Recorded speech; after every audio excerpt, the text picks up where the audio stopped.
and that's for certain. Ironically enough, similar to Dr. Panesi losing her job over a violation of what she held to be her ethics, I'm about to lose mine, and my primary responsibility for the last 8 years was supporting protection of our Prime Minister.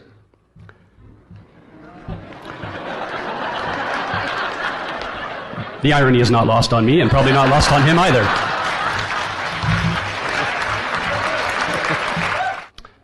And as a Mountie, I always felt it was very important that I know what my legal authorities are, and that police officers should know exactly what authority they have to do what they do.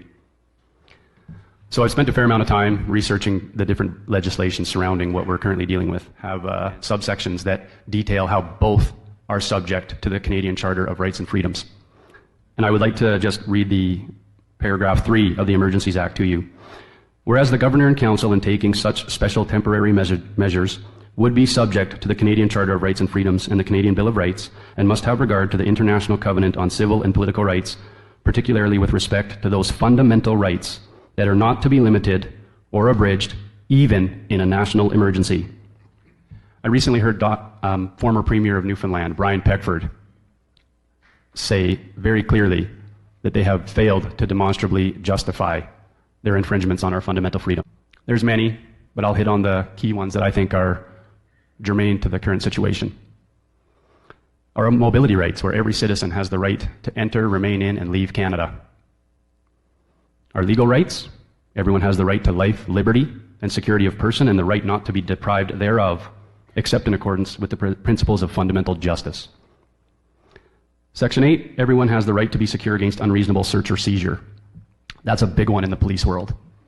And when I read that, I can't help but think of people who are not even law enforcement demanding your private medical information at the door of a hockey rink. What legal authority do they have to demand that information from you?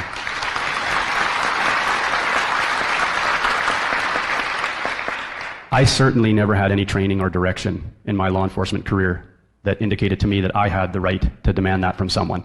In fact, if I wanted to get medical information from a victim of a crime, I had to obtain written consent to deliver to the hospital.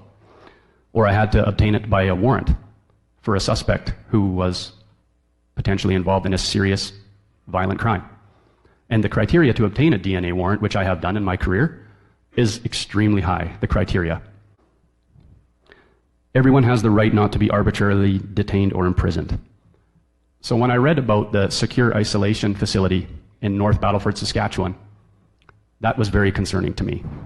Detailed about how it is meant for people who willfully do not abide by their quarantine when they are deemed contagious.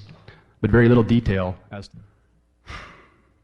every individual is equal before and under the law. Excuse me.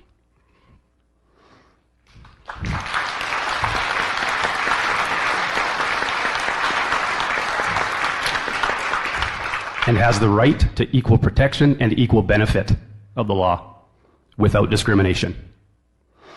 And finally, the most important in my mind is Section 52, where it clearly states that the Constitution, I can't look at you, Piper, is the supreme law of Canada. So I'd like to read my oath of office that I took 15 years ago. I, Daniel Beaufort, solemnly swear that I will faithfully, diligently, and impartially execute and perform the duties required of me as a member of the Royal Canadian Mounted Police, and will well and truly obey and perform all lawful orders and instructions that I receive as such, without fear, favor, or affection of or toward any person, so help me God. I cannot be compliant or complicit with federal policies and provincial regulations that I sincerely believe to be unlawful by every measure. It is certainly not the case that the official narrative has demonstrably justified a gigantic overreach into the fundamental freedoms of every citizen of this country. The RCMP's purpose, if you can read this right off of the RCMP website. From coast to coast to coast, at the community, provincial, and territorial and federal levels, we work to prevent crime, enforce the law. We know that the supreme law of this country is the Constitution. We investigate offenses. I can't help but wonder, perhaps offenses of intimidation to our physicians and our scientists, and knowingly withholding life-saving treatment from thousands of Canadians and millions of people globally. We are to keep Canadians and their interests safe and secure. All Canadians, not just a select few.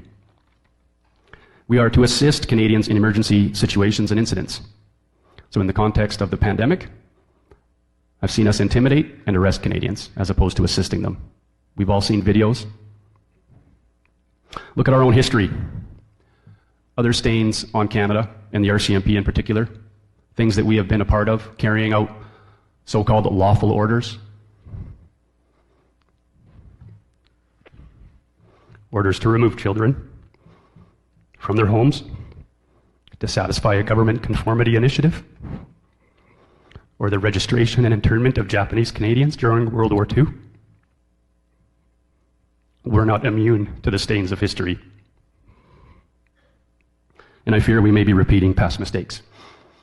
In our open letter, under the heading Call to Action to Commissioner Lucky, we have asked her to direct investigators to determine if any criminal acts have been committed in the dissemination of information from federal and provincial health authorities or public figures in positions of trust, thereby putting Canadian lives at risk. To expand on that, I'd like to talk to you about some key points that I recently reviewed from Commissioner Lucky's mandate letter that she received from Minister Goodale. Paragraph 1.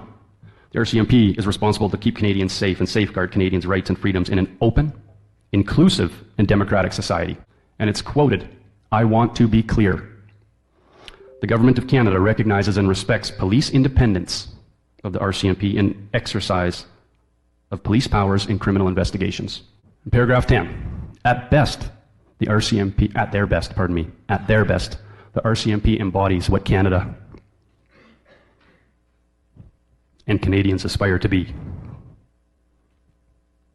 upstanding, loyal, and committed to the pursuit of justice. How can we pursue justice without fully understanding both sides of this argument, with a complete censorship and suppression of one side of this argument? On loyalty, I would say this: we must not confuse dissent with disloyalty. We must remember always that accusation is not proof, and that conviction depends upon evidence and due process of law. We will not walk in fear one of another. We will not be driven by fear into an age of unreason. If we dig deep in our history and doctrine and remember that we are not descended from fearful people, not from people who fear to write, speak, associate, and defend causes that were for the moment unpopular. That's Edward R. Murrow. I feel that we have detracted so far from the values and culture that form the core identity of what it means to be a Canadian. That belief in ourselves that we are a humble, welcoming, fair, and compassionate people. When I reflect on these past months, I even recognize that same failure in myself. We are divided, with both sides angry and fearful of each other, and how much worse this will get. Our language has been used to divide Canada into an us versus them mindset, the responsible versus the irresponsible, the anti-vaxxers versus the sheep. We cannot continue to allow this decline toward a further divided, increasingly authoritarian state. We need to communicate honestly and courageously to make our perspective heard so that others may be given the opportunity to understand. If others have not sought out both sides of the argument, it's no wonder they think and believe what they do.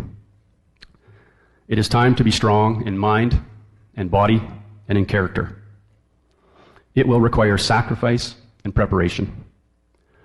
The sacrifice will be of the comfort and the security that can be found in remaining silent. It's difficult to have discussions with people who disagree on such a contentious issue, but that's a good place to start. Courage takes practice. If you're actively exercising peaceful noncompliance, go with a group if possible. There is strength in numbers. It will be hard and awkward and very uncomfortable at times. However, if we continue to allow this unchecked by our silence and compliance, then the failure to effect change is on our shoulders. We can live up to the anthem, the true north, strong and free. I have drawn my line in the sand, No more silence and compliance for me. Life will not be the normal of before. Relationships and careers will be sacrificed, but we will learn who we can rely on.